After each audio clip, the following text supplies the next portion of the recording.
Olá pessoal, aqui é o professor Fábio Dutra do Estratégia OAB, sou professor de Direito Tributário para o exame de ordem e hoje nós vamos trabalhar um tema bem interessante aqui de um imposto de competência da União, tá certo? E que já foi cobrado pela FGV nas provas da OAB, certo? O tema de hoje, pessoal, é o IPI.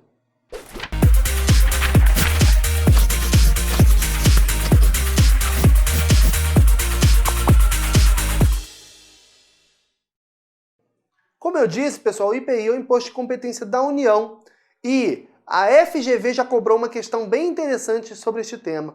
Vamos analisar essa questão aqui, pessoal. Vamos lá. Essa questão foi cobrada no 18º exame da OAB, certo? O assunto é o IPI, o Imposto sobre Produtos Industrializados, tá?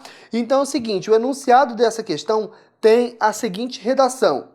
A Presidência da República, por meio do Decreto 123, de 1º de janeiro de 2015, aprovou novas alíquotas para o IPI, dentro das balizas fiadas na lei tributária, a saber, cigarro, alíquota de 100%, vestuário, alíquota de 10%, macarrão, alíquota de 0%, tá? Sobre a hipótese, é possível afirmar que o referido decreto, veja, foi um decreto que alterou a alíquota do IPI. O decreto é inconstitucional uma vez que fere, que viola o princípio da legalidade? Não, pessoal, não. Por quê? Porque o IPI ele foi excepcionado do princípio da legalidade quanto à alteração de suas alíquotas, desde que, claro, dentro dos limites e condições legais, tá? Então esse decreto poderia sim alterar as alíquotas do IPI. Então ele não é inconstitucional. O referido decreto é inconstitucional uma vez que viola o princípio do não confisco. Pessoal, a análise do princípio não confisco é um conceito, na verdade, não confisco, o efeito confiscatório é um conceito jurídico indeterminado. O STF já chegou a se posicionar que, para análise do efeito confiscatório, deve-se analisar toda a carga tributária que está sujeito, o sujeito passivo, em relação à mesma pessoa política, em relação à União. Então, tão somente com base nesses dados aqui, pessoal, não é possível afirmar que estamos diante de um caso de tributação com efeito confiscatório. Não é possível, então o decreto não está inconstitucional por esse motivo, correto? Incorreta. Letra C. As alíquotas são diferenciadas em razão da progressividade do IPI. Pessoal, progressividade não está relacionado com a alteração de um produto, tá? A progressividade está relacionada com o aumento da base de cálculo do produto. Então, no caso aqui, como nós temos alíquotas diferenciadas para produtos distintos, não estamos tratando de progressividade, tão somente de uma alíquota que está sendo majorada para produtos supérfluos e reduzida para os produtos essenciais. Ok? Então não é este caso, não se trata de progressividade do IPI, a questão está incorreta, a letra C está incorreta. Letra D, as alíquotas são diferenciadas em razão do princípio da seletividade. Princípio da seletividade do IPI. Ok, o IPI, existe uma regra que prevê que o IPI deve ser seletivo em função da ele deve ser seletivo em função da essencialidade dos produtos sobre os quais ali ele vai incidir. Então, produtos mais supérfluos, alíquotas maiores, produtos mais básicos, alíquotas menores. É por isso que o macarrão, né, um item ali da cesta básica, está com alíquota 0. E o cigarro, um produto altamente supérfluo e prejudicial, está com alíquota de 100%, uma alíquota bem maior. Ok? Então, pessoal, a letra D é o gabarito da nossa questão. Bom, aproveitando aí o ensejo que nós estamos tratando de IPI, vamos fazer uma revisão sobre o IPI, tá? Aqui nós temos alguns requisitos constitucionais relativos ao IPI, mas eu chamo a atenção de vocês primeiramente para o seguinte, não consta aqui no slide, tá? Anote isso aí no seu resumo. O IPI, todo e qualquer tributo deve ser instituído por meio de lei. Alguns tributos por meio de lei complementar, o que não é o caso do IPI, tá? Mas o IPI, como eu disse, todo e qualquer tributo deve ser instituído por meio de lei.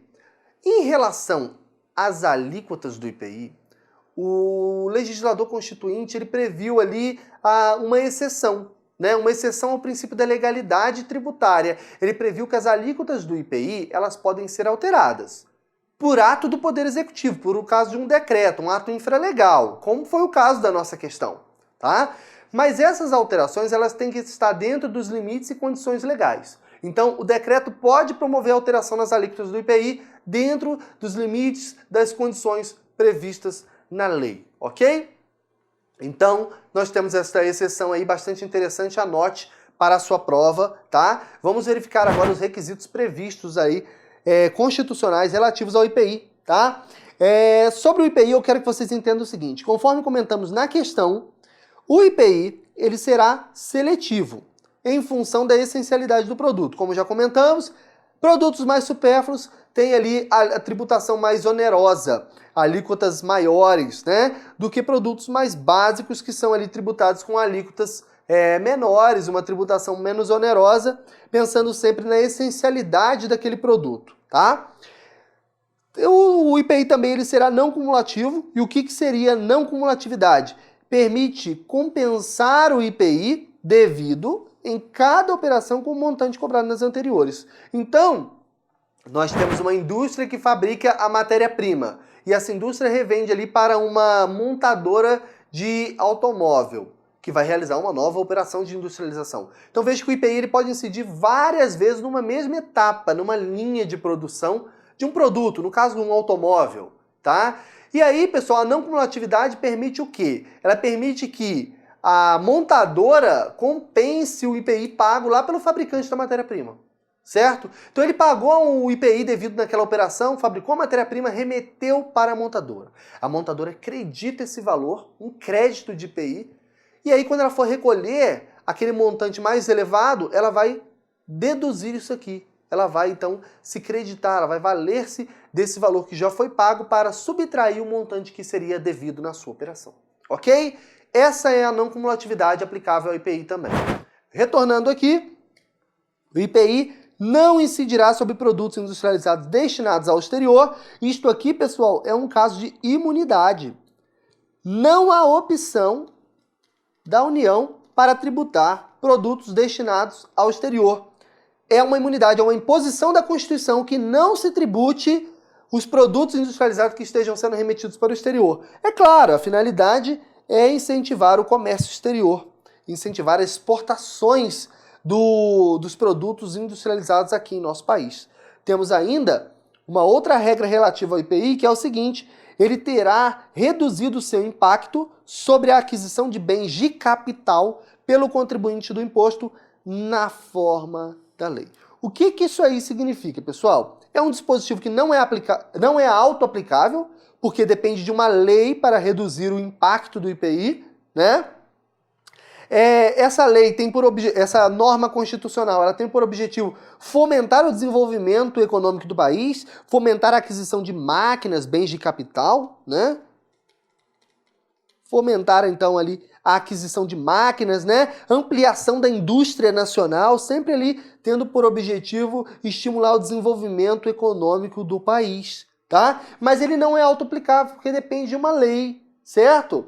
Diz-se que tem ali então uma eficácia negativa imediata. Por quê? Porque impediria que uma norma viesse dispor em sentido contrário. Por exemplo, majorar, né? Impor alíquotas maiores sobre esses bens de capital, que deveriam, na verdade, ter reduzido o impacto por uma lei. Uma lei não viria totalmente em sentido contrário, afrontando a Constituição Federal. Mas ele não é um dispositivo auto-aplicável.